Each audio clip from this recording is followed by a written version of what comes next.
80% of cancers can be prevented. And that's another thing. Obesity has now replaced smoking as one of the top risk factors in getting cancer. The continued view that cancer is a genetic disease is largely responsible for maintaining death of people. Once the field comes to realize this is a mitochondrial metabolic disease of energy metabolism, we will drop the death rate by more than 50% in 5 years. No question about it. The question for you is cancer preventable?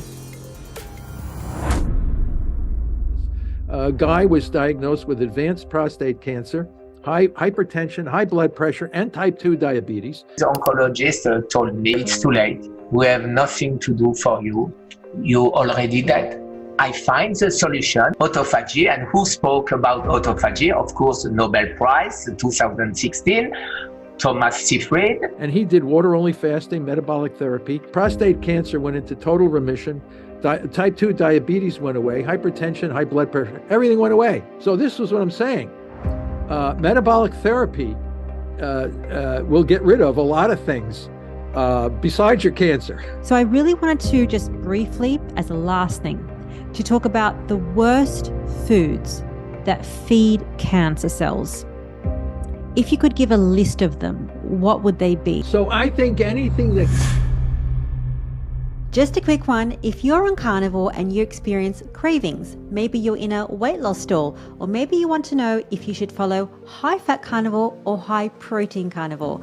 Well, the October Carnivore Challenge is now open, and Dr. Robert Kild and Dr. Ted Naiman are going to be joining us to cover all of these topics, including our 10-year carnivore coaches.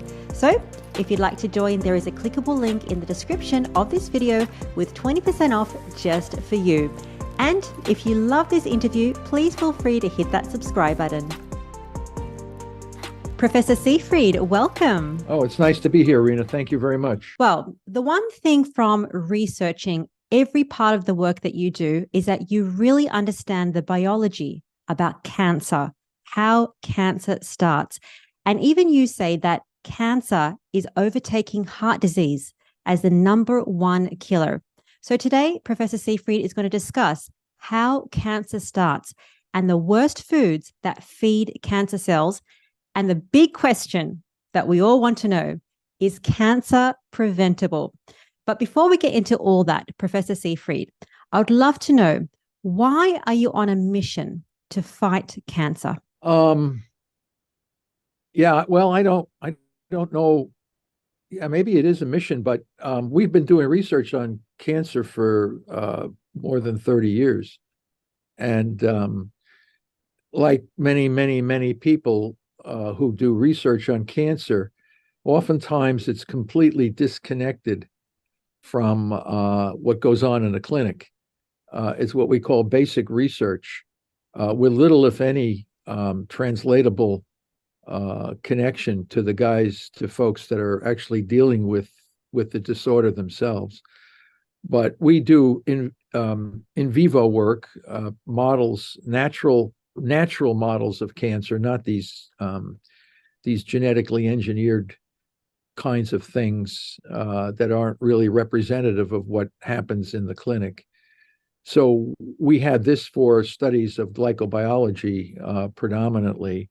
But when we started using calorie-restricted diets and things like this, we would notice that many of the hallmarks of cancer in the environment of the tumor and the tumor themselves became much less aggressive and sometimes would get very small, which then linked us to the work of Otto Warburg, who clearly said that cancer was a metabolic disease, not a genetic disease.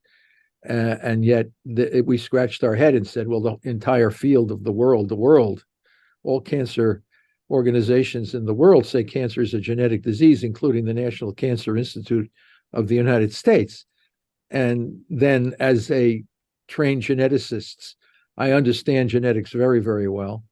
And I started to seriously question the foundation upon which the whole field was based. From our own biochemical experiments to my knowledge of genetics.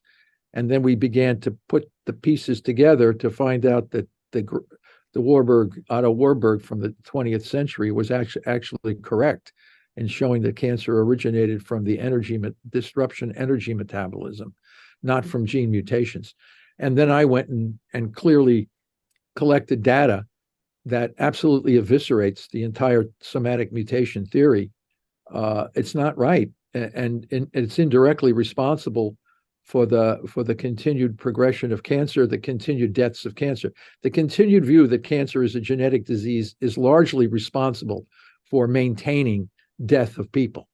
By recognizing that cancer is a genetic disease and not a metabolic disease, you inadvertently are treating people in an incorrect way, thus contributing to the disease itself. So until the field comes to realize that cancer is not a genetic disease, until they realize that, we're not going to make any major headway in dropping the death rate. Once the field comes to realize this is a mitochondrial metabolic disease of energy metabolism, we will drop the death rate by more than 50% in 5 years. No question about it. The problem is you're up against massive institutional systems that hold that this is a genetic disease, so that many of the treatments that we're currently using remain in place, largely for dogmatic ideology as well as revenue generation. So you have these big forces that are in the way, that are blocking the advance of treating cancer as a metabolic disease and seeing outcomes much, much better than what we presently have. If you want to learn how to implement the ketogenic diet and the Press Pulse protocol into your cancer management, just visit school.com/keto for cancer, the new community by our research analyst Johnny Rockermeyer. Within this new community platform, you can connect with other patients and learn from their experiences. You can also just search through the posts other members have already made. You will have access to our classroom section as well, which provides practical advice and tools for the best results. These sections cover all parts of the Press Pulse protocol that you should implement. Starting with the general scientific concepts by Dr. Thomas Seyfried, we will show you how to start the ketogenic diet, including which foods to choose and which to avoid. Additionally, we prepared a list of doctors specialized in metabolic therapy, as well as details about glutamine inhibition and hyperbaric oxygen protocols. So, take a look around at school.com/keto for cancer. Absolutely. And as you say, it is no different towards treating heart disease, diabetes, all these metabolic syndromes. They're at the heart of our lifestyle, our diet, and all the chronic inflammation that we live in these days. And the fact that you have big companies, big corps, big pharma trying to push drugs per se for profit could be the reason why we have all these, traditional standard of care therapies that actually don't solve the problem, but they kind of exacerbate the problem. It's not a cure. It's not a fix. The fix is what you're talking about, which is what you said, metabolic therapy. But I wanted to take a step back, which is to understand the root cause of cancer. You mentioned that cancer is a cause of mitochondrial dysfunction, metabolic mitochondrial dysfunction. So to understand the root cause of cancer, it's first important to understand what is the mitochondria for people that might not know. Yeah, well, this is in classes of cell biology. The cell, for other purposes, let's just do a circle. Everybody understands there's a nucleus inside the cell. I think, well, I can't be sure about everybody, but even the most remedially trained cell biologist knows we have a cell. There's a cell wall that incorporates inside the nucleus. But we have other organelles as well. So we call them organelles, just like we call organs in our body, the liver, the kidney, the spleen. These are organs. Well, inside the cell, there are organelles that allow the cell to function. And the nucleus is one, of course. And then you have the mitochondrion, which is a second organelle, major organelle. You have lysosomes and Golgi apparatus and endoplasmic reticulum. You have a whole bunch of things. But the mitochondria is actually another type of organism. It's another organism with its own DNA that lives inside the cell. So it has a genetic apparatus independent, different from that of the genetic in the nucleus. So you have this other organelle, and this organelle, the mitochondrion, is like a spaghetti network inside the cell. it makes the energy so that the cell can do its normal functions. So if it's a liver cell, it will do liver cell stuff, maintaining blood glucose, maintaining metabolic homeostasis. If it's in the neuron of the brain, it maintains electrical signaling capacity. If it's in the kidney, it plays a role in fluid balances. So every one of the cells in our body has a particular function in the society of cells. And the energy that's used for all of this is the mitochondria. And the energy comes from us breathing oxygen. So every breath of oxygen that we take into our body serves as an acceptor of mitochondrial electrons to allow that organelle to produce ATP, which is the chemical energy. It's the chemical energy. It allows our cells to do everything. And the waste products are CO2 and water, almost like a gasoline engine in an automobile.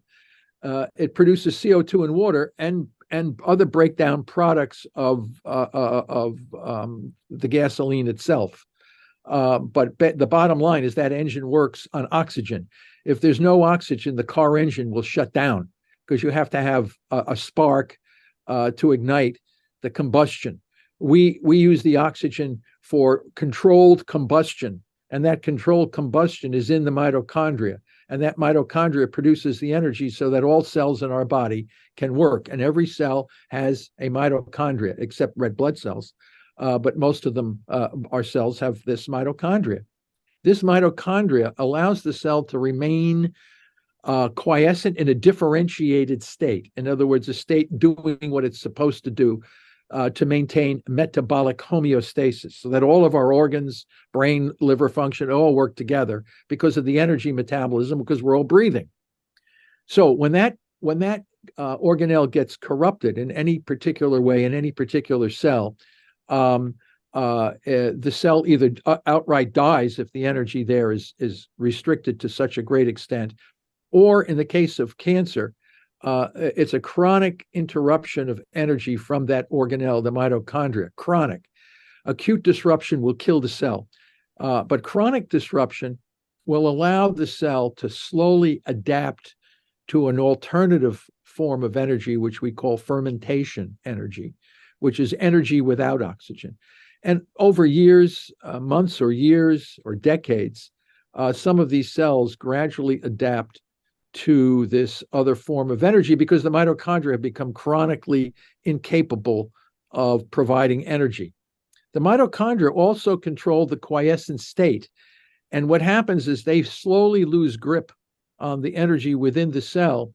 This fermentation takes over and cells begin to divide, dysregulated division out of cell division out of control, which is the definition of cancer.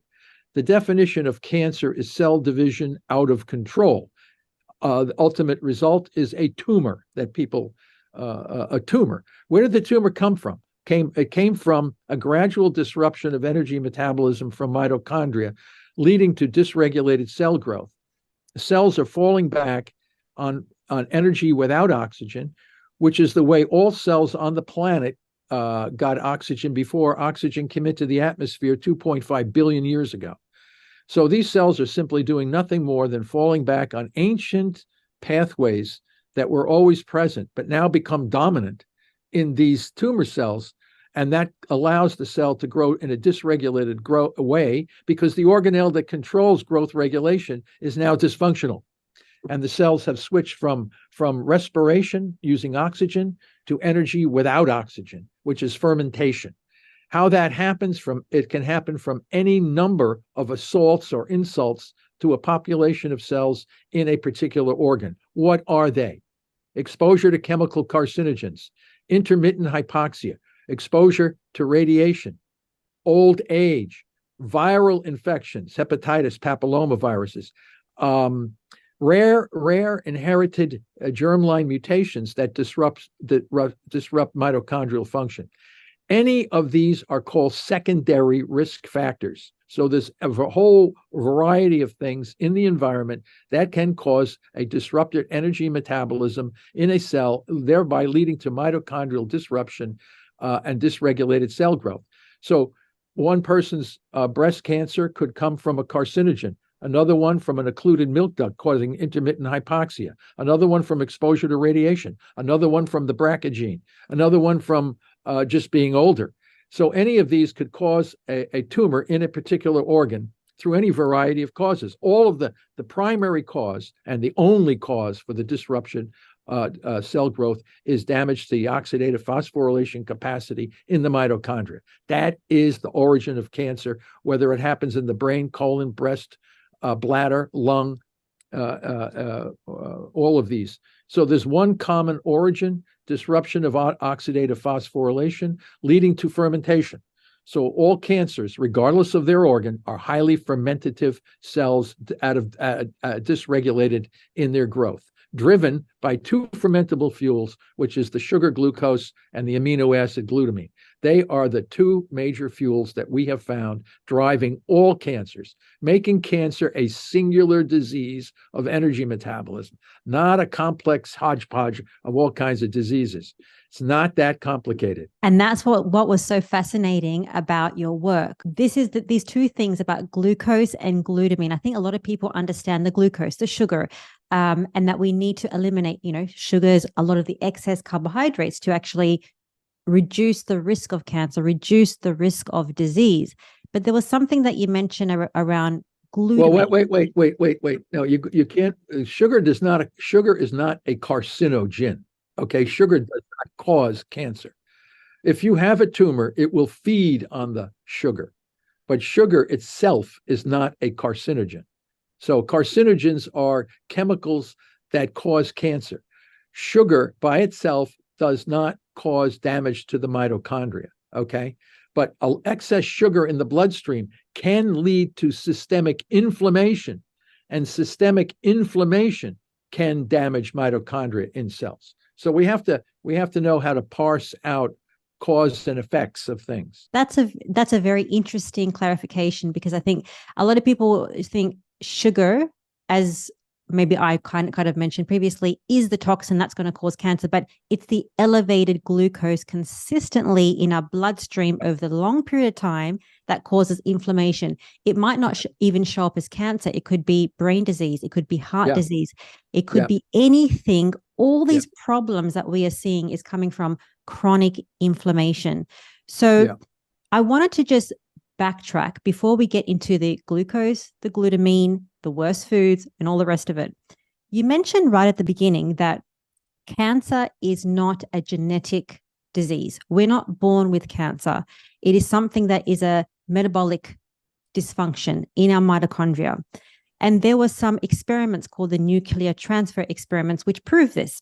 Could you talk more about that, which actually proves the fact that cancer is not a genetic disease and more of a metabolic dysfunction? Yeah, well, the nuclear mitochondrial transfer experiments certainly are the most powerful evidence that it cannot be a genetic disease. But we also know that there are some cancers that have no mutations. People don't like to talk about that, but they're there. We and others have shown that. That there are some carcinogens like asbestos that can cause cancer without causing mutations. So we have these things, and now we now know the field had said there are only certain kinds of mutations that cause cancer, and they're called these so-called driver gene mutations. That was considered the cause of cancer. But now through newer experiments, we're beginning to see that normal cell, like you, or a young lady. If we took a sample of various parts of your organs and did a genomic screen, we'd see these so-called cancer driver genes already expressed, but you don't have any cancer. So so the very driver genes that are supposed to cause cancer are found in normal tissues that never have cancer. But the nuclear transfer experiments are the most powerful, because there's where you can take the nucleus of the cell, which is supposed to contain the mutations, and take that nucleus and put it into another cell where a normal cell where the normal nucleus was removed and the cytoplasm containing the normal mitochondria are there. And you take that cancer nucleus and put it into that cell, and then take that cell and put it into a mouse or a rat to see whether or not it forms cancer. And the answer is it does not form cancer. even though it has the tumor nucleus there. On the other hand, if you take the normal cell and remove the nucleus of the normal cell and put it into a tumor cell where the nucleus of the tumor cell has been removed, so you're putting the nucleus of a normal cell into the cytoplasm of a tumor cell, and then put that into the rat, that grows like crazy. So that becomes the tumor. So what it says is the origin of cancer is not in the nucleus with the gene mutations. It's in the cytoplasm with the mitochondria. So the mitochondria in the cytoplasm of are the controllers of quiescence, or the drivers of dysregulated cell growth. So clearly we know the origin of cancer is not a nuclear genetic disease. I went through the entire scientific literature and put all those independent experiments together in one composite paper that makes it the only way you could think that cancer is a genetic disease is through dogmatic ideology or cognitive difficulty. So there's no way any rational human mind would have to sit there and say cancer cannot be a genetic disease. So, cognitive challenge, I guess, is a better term for that. Cognitive dissonance. It's a kind of nice word to say that. It's interesting when people come up with these different ways of thinking about disease, which really challenges the traditional theory. And I was listening to a lot of your work, which is talking about the standard of care, and that, the standard of care, which is radiation therapy, chemotherapy, it doesn't treat the root cause. It's making the problem worse. Yeah, in many cases it does. Now, don't forget, we have millions and millions of cancer survivors on the planet who have taken standard of care and have been cured of their cancer.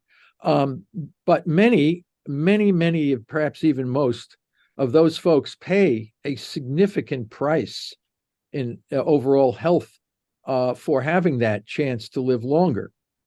Neuropsychiatric problems, hormonal imbalances, digestive issues, growth problems, all kinds of problems have come as the result of surviving toxic radiation and toxic poisons. And many of them, not all of them, but some will go on to develop all kinds of new cancers as the result of the toxic treatment of these cancers. And the new therapy that many people are talking about are called immunotherapies. You hear PD-L1, Opdivo, Keytruda. They're advertised on television. They're advertised in magazines. CAR-T immunotherapy. These are all based on the somatic mutation theory of cancer. If the somatic mutation theory of cancer is not correct, then the outcome of many of these new therapies, in conjunction with radiation and chemo and all this other stuff, is unlikely to have a major impact in reducing deaths. And that's clear. I mean, cancer is getting worse and worse, not getting better and better. So all this new stuff is not working. And I'll tell you one thing that's very interesting. Some of the people that do really well on CAR-T immunotherapy, or some of the immunotherapies, the ones that do best are the ones that develop the high fever. High fever is often associated with therapeutic success. A long time ago, William Colley used to inject live bacteria into people, causing massively high fevers in cancer patients. And he had such an incredible cure rate. 95% of the patients that he gave bacteria, the body would launch an incredible fever and attack, cytokine attack, and the cancer would be destroyed by the heat. And the mutations that exist in cancer prevent the tumor cells from adapting to heat stress, so they up and die. So now here's the situation. You can pay $250,000 to $300,000 to get an immunotherapy that works because it gives you a fever, or you can take some pyrogen that would give you a fever and get the same result for pennies. So really, you're kidding? Absolutely. So this is the whole thing. Because the folks that if you think cancer is a genetic disease, you have no clue. You think it's working because your immune system is the attack. Because if the patient doesn't get a high fever, the immunotherapies don't generally work. So they work on the papers that people that get high fever. So it has nothing to do with the $200,000. So once you understand the biology of the disease, most of the stuff we're doing makes no sense. It's actually harmful. And as a matter of fact, the dirty secret of immunotherapy is we call hyperprogressive disease, which means that about 15 to 20% of people getting immunotherapies die faster because the immunotherapy kills them before the cancer does. So yes, there's 20% that do well, that can survive, and a lot of them do well because they had a fever. So when you put all that together, you got to understand the biology of this disease. It's really scary. And that's why you are so amazing, because you understand the biology of what cancer is, explaining the mutations in the gene and the root cause of it, and then how to fix it. Because many people, I think many doctors, they just follow, and I don't want to say this in a bad way, but they follow what they've been taught in medical school, and they don't have the kind of the time or the power to actually do their own research and to understand the biology of not even cancer, but heart disease. Even we understand with, heart attacks, heart disease, that it's completely preventable. The question for you is cancer preventable? Well, I mean, Otto Warburg said that, he said 80% of all cancers could be prevented. But now we understand he didn't really know, and this is where our work has expanded what Otto Warburg originally said. He was trying to focus on improving B vitamins and things like this. But the real way to, let's put it this way, you can't, it's extremely difficult to get cancer in any cell where the mitochondria in that cell are healthy. So healthy mitochondria prevent cancer. So the question is, how do you maintain healthy mitochondria? And that's why nutritional ketosis, ketone bodies are burned in the mitochondria with unbelievable efficiency. My late good friend, Dr. Richard Veach from the National Institutes of Health, showed how mitochondrial metabolism increases the energy efficiency in mitochondria and produce very few reactive oxygen species, which are damaging radicals. And you can keep your mitochondria humming at the most energy efficiency if you can go into ketosis. Now, what is ketosis? Now, our species, human beings, evolved in a food-restricted environment. We were always, for long tens of thousands of years in our origin, we were always in ketosis because we had very few carbohydrates in the environment. We were always in a semi-hungry, starved state, and the foods that we ate were very, very low in carbohydrates. We'd kill animals, we would eat different kinds of plants, but we wouldn't have high carbohydrate foods. So the foods of our ancestors were very low in carbohydrates, putting us in nutritional ketosis. And that's why cancer in Aboriginal folks that still are on the planet, cancer is almost unknown, unheard of in these Aboriginal tribes of people who live according to their traditional ways, which was no high carbohydrate foods, a lot of exercise, your mitochondria are maintained in a super energy state, and cancer does not exist. Let's put it that way. Only very rarely. It's almost like finding a needle in a haystack to find a tumor in an Aboriginal person who living according to natural ways. And yet cancer in our Western society is replacing heart disease, #1 killer. So now we should focus. How to prevent cancer is obviously, cancer is being caused by our Western diet and lifestyle. So that's what's causing cancer. So what is it in our Western diet and lifestyle that's allowing our mitochondria to become damaged, leading to dysregulated cell growth? And there's a whole range of things: minimal exercise, massive amounts of highly processed carbohydrate foods in our diet, stress, mental stress of the kinds of jobs that we're doing. So you put all that together, and we put ourselves at risk, not only for cancer, but cardiovascular disease, type 2 diabetes, dementia, Alzheimer's disease, macular degeneration. You can go down the whole list of chronic diseases, and you can start to see a dramatic increase in all kinds of inflammatory chronic diseases as the result of our diet and lifestyle. The genetics has very little to do with this. As a matter of fact, our genes protect us. They do the best job they can at trying to protect us from all this stuff, but we overwhelm the protective capacity of our body by putting ourselves into these very risky kinds of conditions. And, and the study that came out on Mediterranean diet, reducing dementia and cardiovascular disease and cancer, it wasn't the Mediterranean diet by itself. It was a diet that had no highly processed carbohydrates.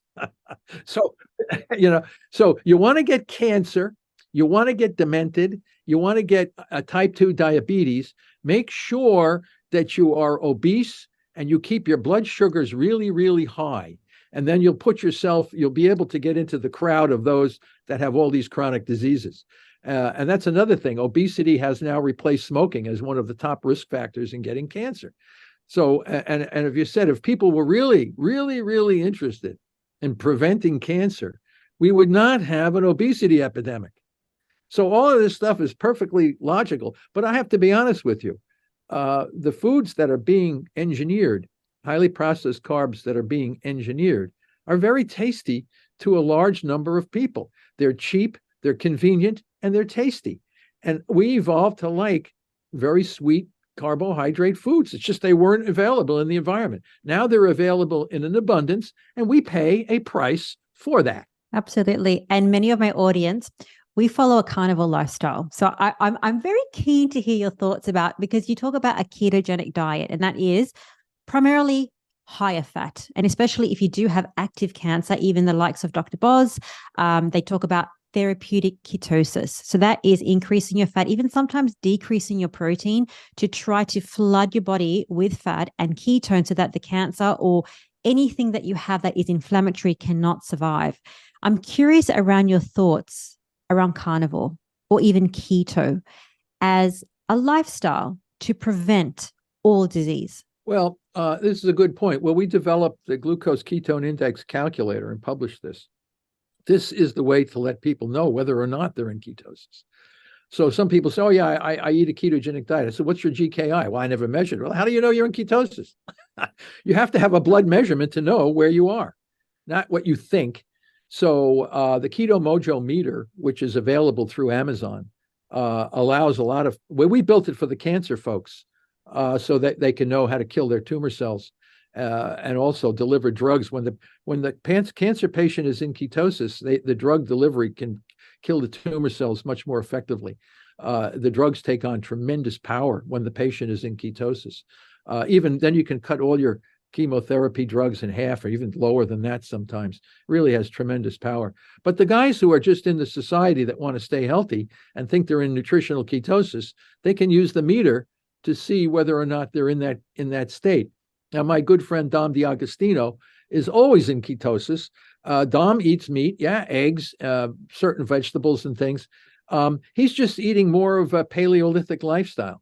And so, I mean, you have to think of our Paleolithic ancestors ate a lot of meat, but the meat was organic. I mean, you're killing, you know how much energy it takes to run after a deer and kill it and then drag it back and cut it up and eat it? You got to use a lot of energy on this. And then what are you eating? Organ meat, you're eating the flesh. There's not a lot of carbohydrates in this, but you get a lot of energy to this. So if now vegans, I understand they may have an adverse whatever, but if our ancestors were vegans, you and I would not exist today on the planet. Thank you. Did you hear that? Did you hear that? So no, but I'm just saying you have to go back Paleolithic period. Yeah, I'm not anti anything. I think that if you believe in something and if it works for you, do it. But the fact that even you're saying, Professor, that it's really unlikely that our ancestors were vegans, that you could actually survive on a no meat diet.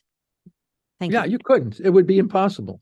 Yeah. Because there wasn't enough, we didn't have farm. Now today, because we farm wheat and corn and rice and all this other stuff, which you can replace the energy from meat with enough farmed vegetables and things like this. You can certainly, for religious or cultural reasons, you can certainly replace meat with vegetables for today. The issue that we're finding, it's a little bit more difficult to get into nutritional ketosis on a purely vegan. You can. But you have to eat very few, like eat, one leaf of lettuce every other day. Yeah, you'll get into ketosis for sure. But again, it's going back to water only fasting or this kind of thing that gets you into ketosis, but it's hard. It's not easy. So when we look at cancer patients, we usually I don't, because I'm not a physician. My physician colleagues will say you have to go on a zero carb diet for about 10 to 14 days. You can eat some meat, fish, and things like this, or plants, whatever brings you down into nutritional ketosis, and then the step off from nutritional ketosis to water only fasting. It's not such a dramatic jump. If you go cold turkey, if you're eating a high carb diet or just a Western diet, and then stop eating that for several days, man, it's tough. I mean, it's not easy at all. You're very uncomfortable, headaches, shaking, all this kind of stuff. But if you do a zero carb diet for 10 or 14 days, the jump now to water only fasting is much less stressful on the body. The body now has acclimated itself, and that's the best way to really get into this ketotic state. And, some people like Dom D'Agostino, he's always in this state because that's his diet. He's always active, a lot of physical activity. He eats foods that are very low in carbohydrates, very highly nutritious, and he's always in nutritional ketosis. And a lot of folks are like that. They do these Paleolithic things and stuff like that. But you can measure your GKI so that you know whether, and is it good to stay in this zone forever? No, I mean, Dom seems to do it. He likes, he'll eat all kinds of things to keep him in that zone. But most folks in the society don't. You want to go out, you're in France, every now and then you like a baguette with a little foie gras. I mean, I had the foie gras, but I didn't have the baguettes because when I have the baguette, I just feel terrible. So I was like, you know what, foie gras, I'm going to try some foie gras while I'm in France. But with the baguette, I'm like, you know what? I'm going to pass because I feel terrible the next day. I feel good. I have to be honest. Do you feel good? Feel good absolutely. You kidding me? You rub that big foie gras all over the baguette. It's great. But you don't do it every day. You're not sitting there every day pounding down big baguettes with foie gras. I mean, let's be honest. Yes. So, but every now and then, I mean, I live in the society too, and I'll eat a donut every now and then. I'm not going to, this donut's going to kill me. Yeah, if I ate it every day, it might kill me, but I'm not going to eat one every day. But it's just, moving in and out. You've got to know that if you get sick or you start feeling bad, I tell you one thing, if you start feeling bad for whatever reason, don't eat for several days. Whatever was bothering you generally goes away. And that's the water fasting, which is really, really, really hard. But you mentioned the GKI, so the glucose ketone index. And I think I'm going to get questions from people watching around, can you tell us more about that? So you mentioned the Keto Mojo. What are some numbers that we should be looking at? Like you have a Keto Mojo, how often should I be testing? Is it before or after food? What time of day? What are some numbers that I should be hitting? I know I'm going to get these questions. No, but those are all good. And there's a lot of folks on the web talking about GKI values. And, I built the diet. I built my students and I built this GKI for the cancer patients to help them. Then I realized all these health gurus are out there and they're all like seeing who can get the lowest GKI and feel the healthiest and all this kind of stuff. They have no cancer and they have no chronic diseases. They just want to feel good and see how low they can get their GKI. Now for cancer, based on the patient's feedback, if you can get a GKI value of 2.0 or below, and even below 1, you're definitely in ketosis. That's where the millimolar of ketones is equal to the millimolar of glucose in the blood. Or sometimes the ketones can go just a little bit higher. You're never going, people with normal metabolism will rarely, if ever, get into ketoacidosis, which is the fear of the medical community. That happens mostly in type 1 diabetes. People with type 1 diabetes that's the fear for that group, where blood sugar and ketones both are extremely high in the blood. This is a very dangerous situation. But most people who have normal physiology can get into low GKI values. It's like running you just can't go out and run a 26-mile marathon without having some preparation. So you have to get yourself into so-called shape. And same thing with getting into nutritional ketosis. It takes a little bit of adjustment in the diet and lifestyle exercise range. But yeah, if people can get into these zones. So the first thing you do is you measure your glucose ketone index. and most people eating a Western diet, you're talking about a range of about 50 to 60. Sometimes you drink Coca-Cola and you can get up to 100. So, but you want low numbers, not high numbers. It's just like golf. In golf, you try to get the lowest number you can. With the GKI, you try to get the lowest number you can, right? So, like Dom DiAgostino, I mean, he showed me one time he had a GKI of like 0.5. And I'm saying, man, that's unbelievable. So, but what Dom did is he did water-only fasting for 4 days and then drank one of his ketone solutions, which made his blood sugar go down further and his ketones go up a little higher. And he was telling me this, and he's perfectly healthy. I mean, this guy is not. I mean, if you ever saw, put him on the web, you'll see. I've seen him. I've seen him. Yeah, He looks like, all like an muscle. athlete. Yeah, he's an athlete.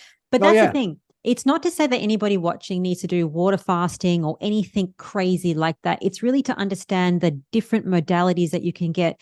We're trying to lower inflammation. If you don't have active cancer, you don't necessarily need to do all these things. But you know the reason why we choose a ketogenic lifestyle, a carnivore lifestyle, a higher fat, higher protein, close to zero carb lifestyle is to improve and get to your optimal health. Well, let me just say some carbs are okay. Complex carbohydrates that you can get from some vegetables and some things like this. I mean, not all carbs are bad carbs. You know, highly processed carbs are not good, but we have complex carbohydrates that you can get from some vegetables and things like this, which are in fact very healthy for the body. See, this is the thing that I was really trying to understand. I have been carnivore for the last 3 years, and then I was doing keto for 10 years. I had really bad sugar addiction, so I would binge. I had a lot of bad gut issues. So for me, the reason why carnivore works, and I think a lot of my viewers on the channel, the reason why they follow carnivore is a mixture of these reasons. And sometimes when they eat vegetables, they can get really bad chronic inflammation. So I can really understand with carnivore or any elimination diet as a short protocol, even if it's, 60, 90 days. And then, as you're saying, to reintroduce some safe carbohydrates. And these carbohydrates are vegetables that are not as toxic as other vegetables. Yeah, and some fruits as well. Like when we were working in the epilepsy field for decades, we would have to maintain low constant GKI values or low glucose values for the children with epilepsy, because they would have breakthrough seizures as soon as the blood sugar would go up. So they need to be have appropriate nutrition.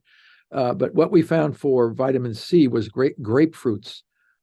Grapefruit was that's another thing too, low glycemic foods that release glucose very, very slowly into the bloodstream rather than like white rice, potatoes, pasta, all this stuff.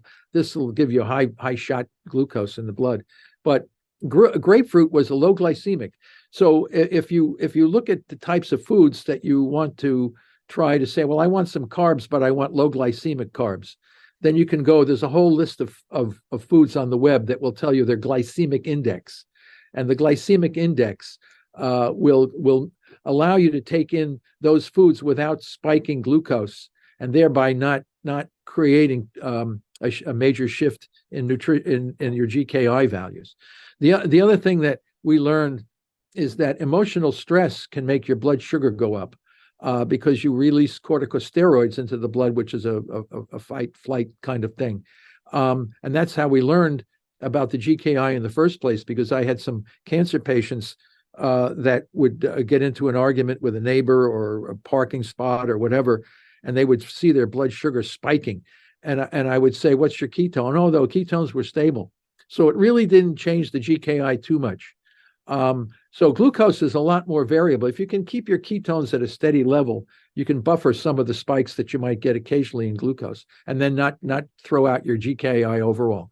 But what and you're right, during the course of a day, the GKI can vary. And this is what we tell the cancer patients. You got to know the point during the course of a day when your GKIs are the lowest. It could be, for some people, it's late morning. For some people, it's late afternoon. For other people, it's in the evening. So everybody is different.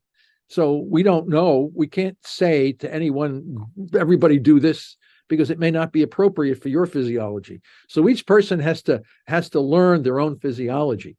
And then when they know that this is the part of the day when I'm in the lowest GKI, that's when we suggest they go into hyperbaric oxygen for cancer, of course. This kills cancer cells without radiation therapy, so it's really a super healthy way to do it. But it has to be done with the body's adaptability to the particular GKI thing. And so we do this, we work, and that's why and everybody's an individual when it comes to metabolism. Some people do well on one food, another person does better on another food. But the bottom line is your body adjusts metabolically into a new homeostatic state. And you can use the GKI as kind of a general indicator.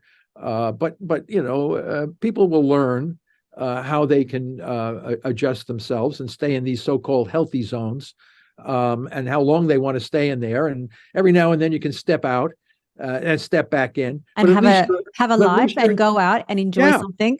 Yes. It's fine. I mean, it's just that you are aware of it. And you're taking charge of your own physiology in a toxic world. Absolutely. I wanted to ask about blood sugar, because you know how you have these kind of trends that you hear about all the time about different things. Like 10 years ago, it was like cholesterol is bad. Now we're hearing insulin. Everything is about insulin. And then you want your insulin to be as low as possible, and blood sugar and all the rest of it. Do you think that insulin is also a driver or elevated insulin is a driver towards cancer, metabolic disease? Oh yeah, it's a marker of high blood sugar. I mean, when sugar is low, insulin goes down. When sugar goes up, insulin goes up. So the problem is you get insulin insensitivity. Your body no longer can control the level of insulin. So you're driving, as soon as that sugar comes in, you're driving it into fat. So you're insulin insensitive. The best way, which is type 2 diabetes, by the way. So the best way and some obesity associated with type 2 diabetes. But Virta Health, some folks that I know, Jeff Volek and others, they cure type 2 diabetes using metabolic therapy. So you don't need all these drugs. You don't need but most people want the easy way out. I'd rather have a pill than have to take charge of me doing some personal discipline. I don't want personal discipline. I want a drug. Most people, that's what we are. We always want the most convenient way to deal with a problem, right? And if you can take what is it? Ozempic and all these, inject yourself with all that kind of stuff. Then you can maintain your obesity while not worrying about all this other stuff, and I'm saying to myself, this is nuts, but those folks, hey, listen, that's their life. They want to do that, let them do it. And then they become, they don't understand why they have all these. And if you get off those drugs, nobody knows what's going to happen by staying on them for so long. And nobody knows what's going to happen when you get off them. But if you can take charge of your own lifestyle, but at least you have tools. You want to reduce cancer risk, exercise. You got to have exercise. You got to keep your blood sugar in a reasonable level. Don't get into insulin sensitivity. Keep your blood sugar low. You recover insulin sensitivity.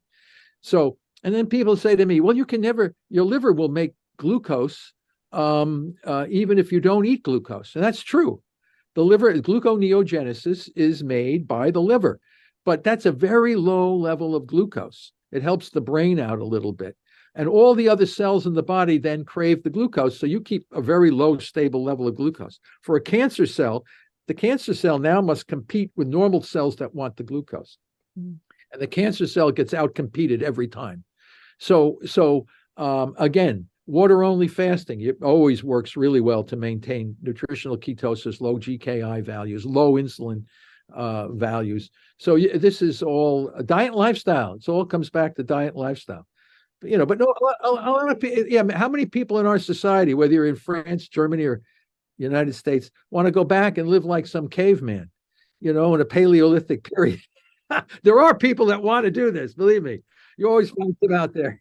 I love that you're very realistic, because you see a lot of people that talk about the dogma of like, hey, this certain diet and this certain way of living, but most people can't adhere to such a strict lifestyle. But understanding these fundamentals is great so that you can reduce your probability of having cancer, Alzheimer's, heart disease, brain disease, liver problems, and all these different things. You did mention metabolic therapy. So I really, really, really want this is just fascinating. This is going beyond traditional standard of care. Not the chemotherapy, not the radiation therapy, diet, and a drug called DON. which is used to target cancer. Can you talk about that, please? Yeah, well, it's a glutamine targeting drug. Because people always ask me, what do I, hundreds and hundreds of people, what can I eat to reduce glutamine? And you want to know the answer? Nothing. The way you can reduce glutamine is go on at least 2 to 3 weeks water only. That lowers your blood sugar. And what the common response is there anything other than that? Can I do? Is there anything? Yeah, there are drugs that will do this. One of the drugs that we think is really effective is it's a parasite medication called embendazole, a similar drug to fenbendazole. We have some evidence now that it will restrict glucose and glutamine to some extent. Together with nutritional ketosis, these drugs work remarkably well in killing tumors. One of the best drugs is 6-deoxynorlucine. It looks very, very similar to glutamine. But it blocks a major enzyme that breaks glutamine down. So the body can't use it. You have to be very careful with that drug. Again, like biology, you really need to know it's a tool. If you don't know how to use it appropriately, it could be harmful. But when used in appropriate manner, which is dosage timing and scheduling, together with the condition of therapeutic ketosis, this is remarkably powerful. And we're also finding that once the body is in ketosis, chemotherapies can be reduced massively in their dosages and still have good therapeutic benefit. So we can enhance therapy and reduce toxicity massively with metabolic therapy. So metabolic therapy is just hammering the tumor cells out of existence using we call press pulse that I've developed as well. You press certain things like glucose can be pressed. The body does not need glucose to survive. So we can put a chokehold on that. And then we pulse the glutamine with glutamine targeting drugs to gradually degrade and eliminate tumors. This is an elegant system of killing cancer cells naturally without causing toxicity, but at the same time, improving overall health of the patient. And some people say this is very dangerous because many folks who have cancer, and Guy Tannenbaum is on the web talking about this. Guy was diagnosed with advanced prostate cancer, hypertension, high blood pressure, and type 2 diabetes. And he did water-only fasting, metabolic therapy, and the prostate cancer went into total remission. Type 2 diabetes went away, hypertension, high blood pressure, everything went away. And guys now, so this was what I'm saying. Metabolic therapy will get rid of a lot of things besides your cancer. And this is why it's dangerous. This is why it's dangerous. I thought you meant dangerous like a bad thing. I'm like, well, that sounds good. Like getting rid of diabetes, hypertension, I was like, oh, okay. It's a good thing. It's dangerous because it's such a good thing. So you see, yes, well, it's dangerous to a health industry. Absolutely. And that's why people don't want to hear it and they don't want to change the standard of care because where is the money? Yeah, well, that's the thing. You're dealing with a multi-billion-dollar industry that would have to then grope to find another way to. Now, I'm not saying you can't make money on any of this stuff. All I'm saying is that as long as we can manage diseases without toxicity effectively, I think that's a tremendous goal in and of itself. If there's an entrepreneur that can figure out how to make a buck on the whole thing, I'm not against that either. But my interest is how can we drop the death rate of cancer significantly while improving overall health? And absolutely, just like Otto Warburg said, 80% of cancers can be prevented.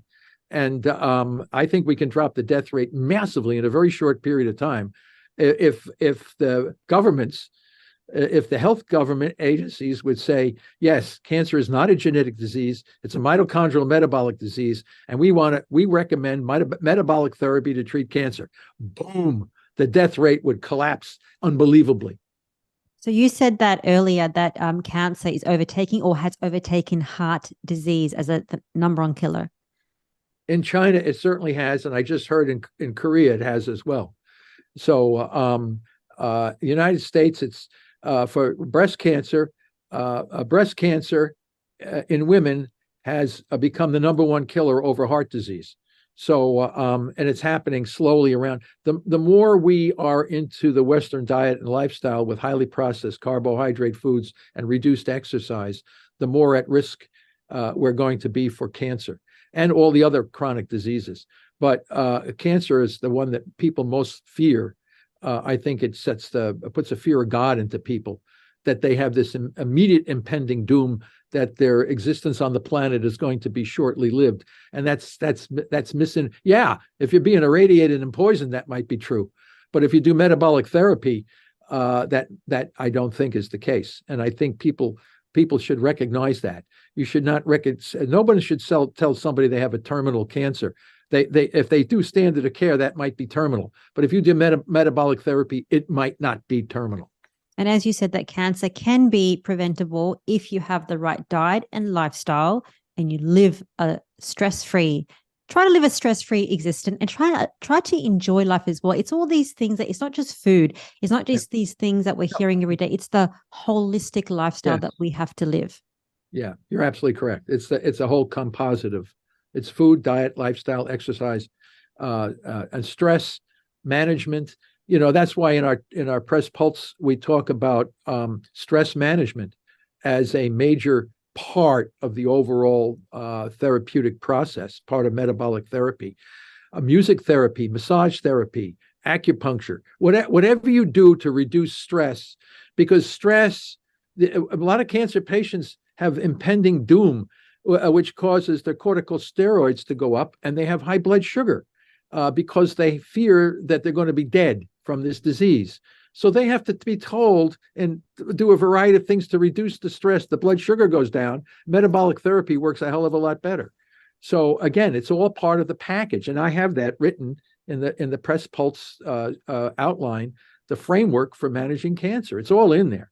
It's just that the medical system needs to incorporate that into their treatment protocols. And you said it right at the beginning, that unfortunately, the system prevents a lot of good-willed physicians to do what they know should be done and what is right, but yet they can't do it because the system controls them. So then you have to go back and say, well, who's running the system? And people say, oh, it's the government. Well, who's the government? It's folks like us. I mean, I have a lot of friends who work in the government. So the government is not some amorphous thing. They're human beings that are part of this government. So the system is controlled by human beings. Okay, who are the human beings in the system that are maintaining the status quo, right? And you got to just say, who are these? There's not many of them. A couple of folks that call the shots on a few of these things. And the majority of Congress and senators and these guys, they're clueless as to the biology of some of these health things. And they go along more with lobbyists and recommendations from big companies. And who's running the big? Well, you find the CEOs, the boards of these big companies. They're the system, and they're the ones calling the shots on a lot of this stuff. But that doesn't necessarily mean the system in general is bad. It just means that things can be changed as long as you get the right people. I always find out people all of a sudden who have one viewpoint change their view really fast when they're the ones with the brain tumor, when they're the ones with the advanced lung cancer. All of a sudden, everything changes in their view. Right now, what can you do for me now? So it's amazing. I can't tell you how many physicians have come to me with those who have cancer that would rather do metabolic therapy than do what the system tells them to do. So so this is just natural human behavior, but things can change. There's no question about it. And with cancer, most people want to live. And they want to know that there's something other than the standards of care that can be used, or in combination sometimes with standard of care, that can improve their outcome. And these are the things that will be coming once people understand. So who's going to make the change in the system? The people. Once you get enough people knowing that there is something different, the people will make the change because they are the consumers of what the system delivers. So the system will change when the consumer's demands begin to change. So it's educating the consumers, and we have to recognize that scientific literacy is very rare in our societies. Most folks in all societies are scientifically illiterate. So unfortunately, they have tough time. But I can tell you, when you have cancer, I wish my students could learn stuff as quickly as the person that has diagnosed with cancer. Oh, Oh, you see, that's the why. When you yeah, have the why and when you yeah. have the disease and when you have the cancer, you want to know everything that you can to try to fix this. But when you don't have that in front of you, that impending doom, the motivation is not there, is it? No, you're right. You're absolutely correct. Motivation is powerful. When people are motivated, you'd be surprised how incredibly accomplished they become. It's unbelievable. I wish my students could do that. They're all young. They don't have cancer, right? They just do it to take the class. But later on, they come calling me for years later and say, "Oh, I'm trying to go back through my notes now to find out what you said." And now we do these, we have all this stuff that we've published open access. So people everything that I'm saying is published. If people always say, "Oh, he didn't explain it in clear," well, read the paper. It's published in the literature. All you have to do is go onto the web, look my name up, and see the publications. If you want more detail about what I'm saying, if I'm, "Oh, he didn't say this, he didn't tell me exactly what to do and how to do it," well, go into the papers. You'll find a little bit more detail. But we are writing a treatment protocol as we speak, totally comprehensive. It's like a how-to manual. For anyone that knows anything, this is exactly how you do it. And we have a large number of co-authors on this paper that we hope to publish, hopefully by the end of the year. We've been working on it for a couple of years now. It's a how-to manual for managing glioblastoma, brain cancer. But with a couple of tweaks, you can manage all kinds of cancers the same. They all depend on fermentation. So once you understand their Achilles heel, their weakness, it's not that hard to go after it and get rid of them. So, but you got to go for the cancers that have no hope, and that's glioblastoma. 99% of people are dead within 10 years, 95% within 5 years. So the hope for GBM is minimal. But if we can crack that open, if we can extend survival by fivefold, threefold, fivefold survival. And you could say, well, if you can do that for glioblastoma, can you do it for lung, colon, breast? Yeah, absolutely. Absolutely. It's just that we don't want to go into all those other cancers right now because they're always telling, we got all this other stuff. For GBM, you've got nothing. And as I tell you, it's been 100. We have not made one single advance in glioblastoma management in 100 years, if you can believe this. Really? Yes, the survival for glioblastoma in 1926 was 18 to 14 months. Today, it's 15 to 16 months. So you're talking about zero impact over 100 years. So we can make a massive improvement in that in a very quick period of time. If we were allowed, if the system allows us to do what we need to do, we can make huge improvements in cancer survival very, very quickly. The problem is the system does not permit that. You cannot break the standard of care. You think it would be malleable. You think it would be, but it's not. It's like written in granite. And so there's a lot of self-interests in maintaining the status quo. But you got to break it down because people are dying. We cannot let this tragedy continue to happen. We're losing all these good souls on the planet because the system does not want to change. So how do you change the system? You've got to educate the people. Let them know that there's something there that will work if you do it the right way. And it doesn't have to be toxic. You don't have to have your brain irradiated. You don't have to have all this crazy stuff that they do. So I always say, prove me wrong. Show me where the science that we have done is, because Otto Warburg said it originally. He had the Nobel Prize for discovering cytochrome C oxidase. I mean, the guy was a giant. But the tidal wave of genes washed him away. Now the genes have not given us the promised land.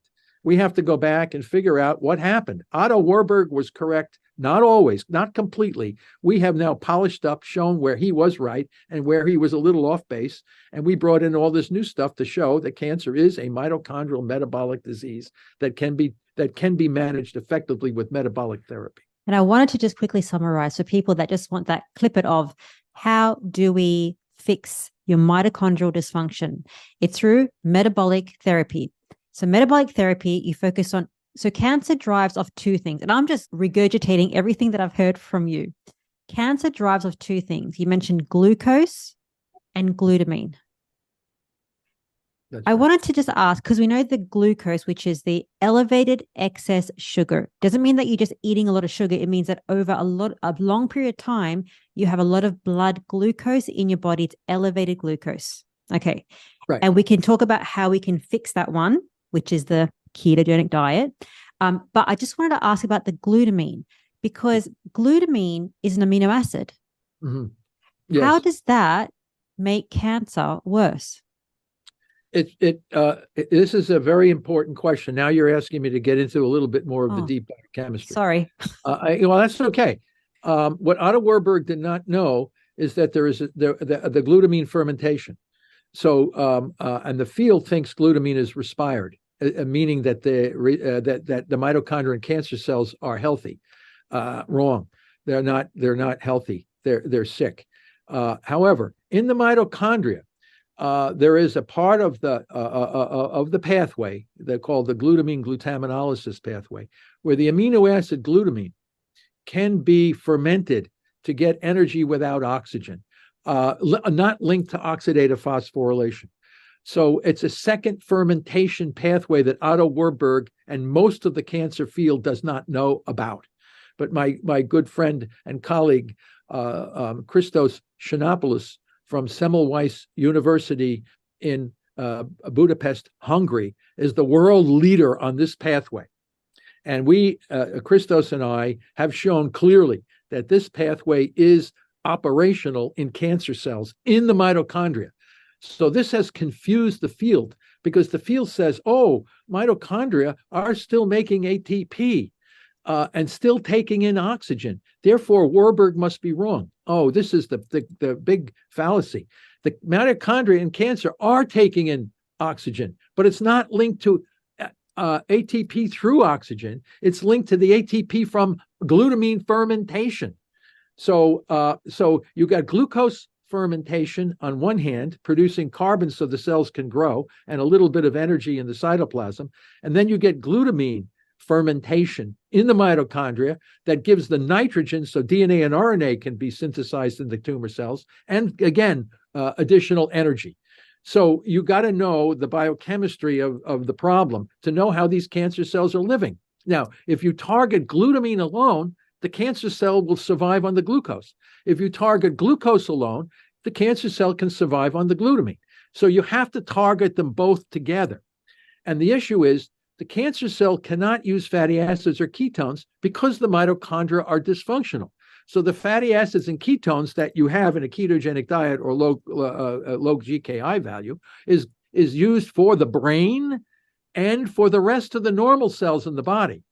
So the ketones and fatty acids are allowing the rest of our cells to survive without glucose, so they can use an alternative fuel. Cancer cells can't do that. They're trapped into this fermentation mechanism. So the solution to the cancer problem, simultaneously restrict the two fermentable fuels driving the dysregulated growth while transitioning the entire body off to a fuel that's good for the normal cells, but not good for the tumor cells. So this is the solution to the cancer problem. Absolutely. It's just going to take time for the field to come to understand how to do this. Is this a cure for cancer? We don't know. And we don't like to use the term cancer cure because we have no idea. Is it a therapeutic benefit to manage cancer? Absolutely. And we would say it will be the most effective way to manage cancer, but we don't know. The only thing we do know is it worked really well. Like in a dog that had a big mass tumor on his, published that as well.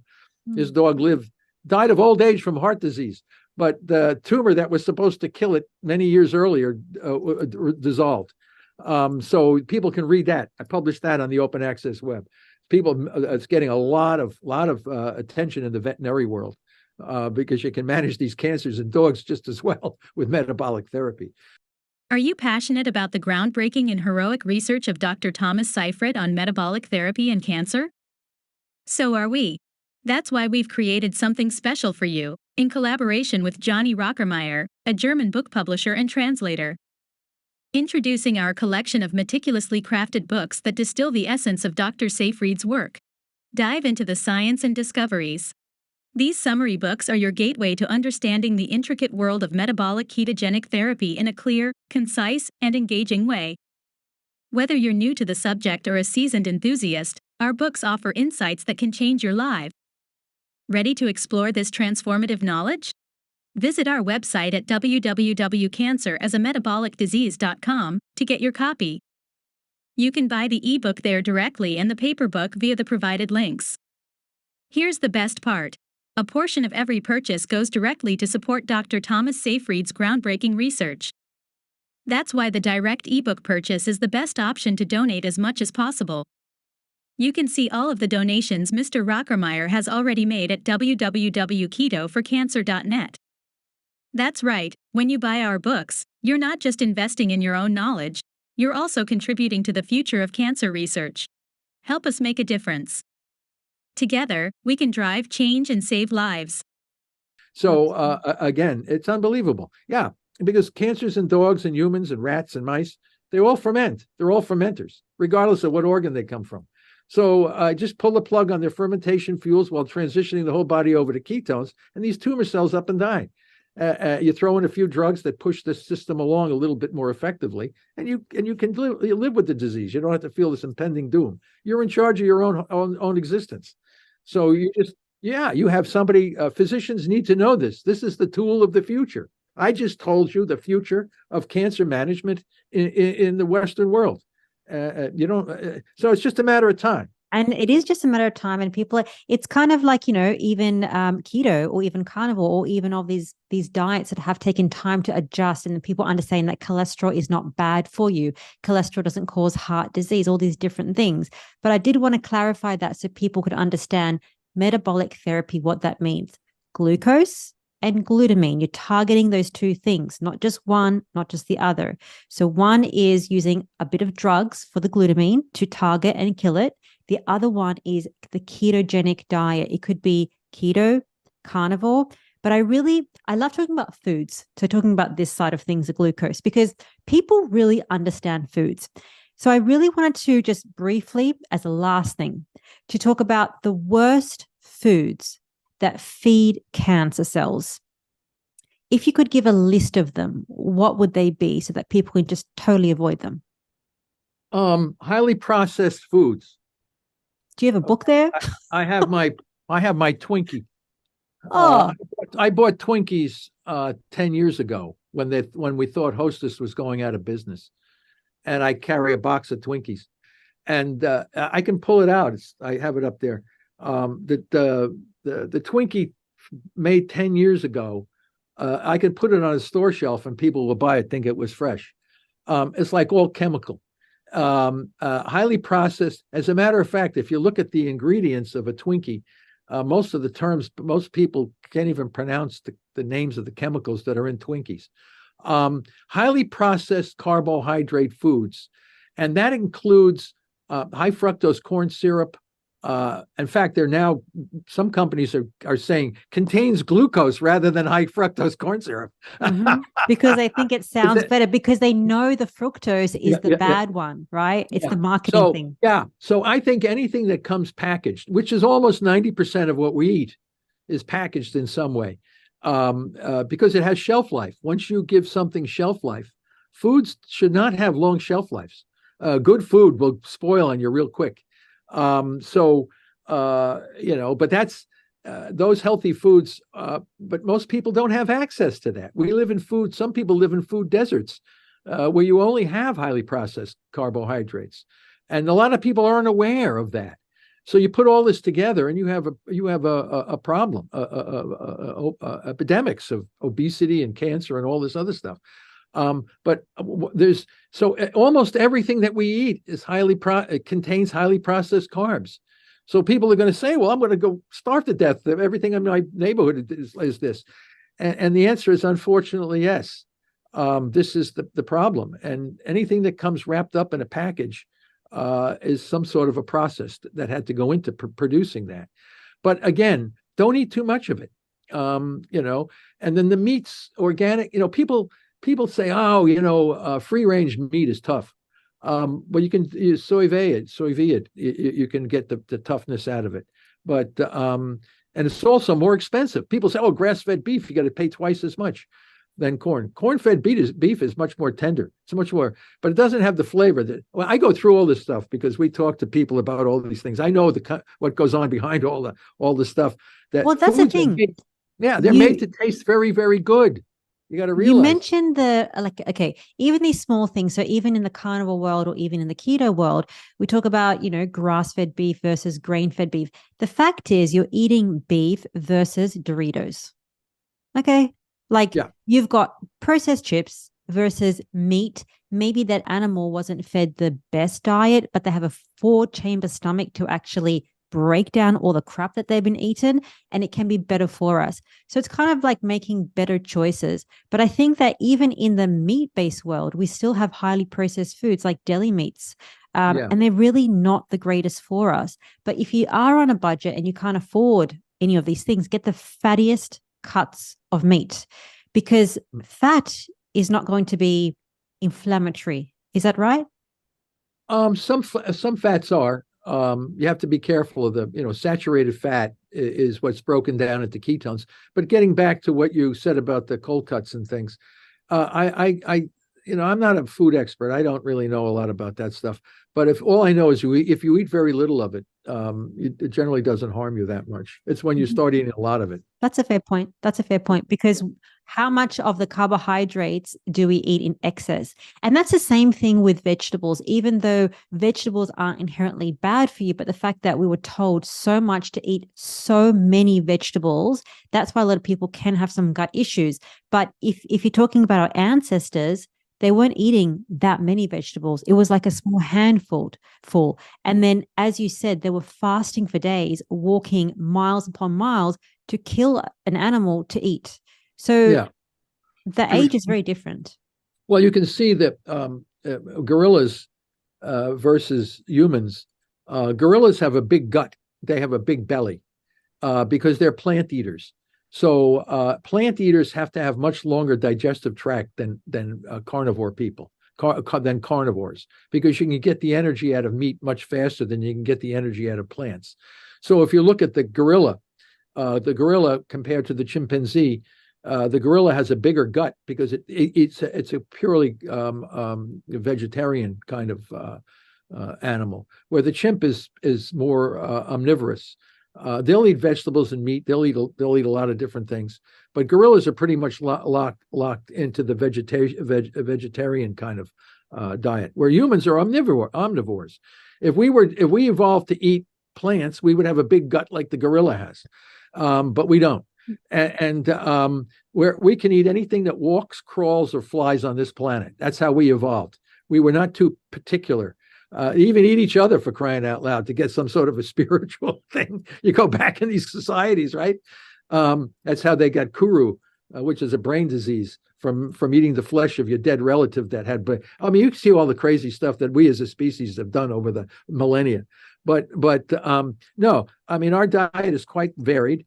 We can go from complete vegetarian or vegan all the way up to pure carnivore, but we have to have balanced nutrition. And what works for one person may not work for another person. So everybody has to work their own, what they think is best for them. And I think that's why we developed the glucose ketone index. At least it's one quantitative measure that allows people to know about this rather than guessing. But any event, I think that, food nutrition is very important. We have a problem in availability of the things that are really the most, and the cost is higher, the availability is less, and therefore we're trapped into eating highly processed carbohydrates in a new cultural system where exercise is not as undertaken as much as it was in the past, and then we overdo it. We go out and run like crazy. Think again, and then we had hip replacements coming. Everybody's getting a hip replacement, knee replacements, and all this kind of stuff because they're trying to do too much exercise too fast. Obsessive compulsive behavior is also a problem.